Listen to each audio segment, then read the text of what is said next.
Assalamu alaikum wa rahmatullahi wa barakatuh. Ya ikhwa, do you truly love our beloved Muhammad Rasulullah sallallahu alayhi wa sallam, not just with your tongue, but with your actual heart? In actuality, do you truly love him, or are you just saying you love him just for the sake of showing to others you love him, but in true reality you don't? Because in a hadith, it is narrated that Rasulullah sallallahu alayhi wa sallam, he said, "Man ahabba sunnati faqad ahabbani, wa man ahabbani kana ma'i fil jannah." Whoever loves my sunnah loves me, and whoever loves me will be in Jannah with me. What did this hadith tell us? How do we love our Rasulullah sallallahu alayhi wa sallam? We love him by doing his sunnah, his teachings, what he taught us.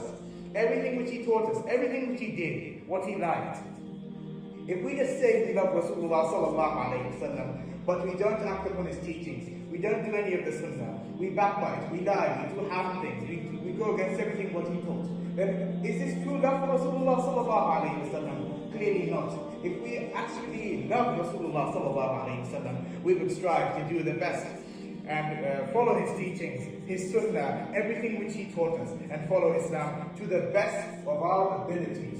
You don't love Rasulullah sallallahu alayhi wa sallam in true actuality. You don't love Islam. You are mocking Islam. You are making a mockery about Islam, but you say you are a Muslim. What sort of Muslim are you then? Isn't it? If we mock Islam, if we don't follow Islam, what sort of Muslim are we? Isn't it?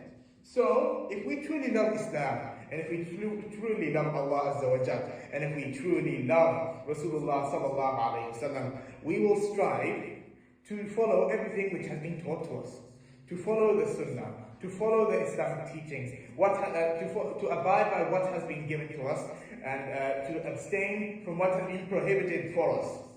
I hope this has been beneficial. Wassalamu alaikum wa rahmatullahi wa barakatuh.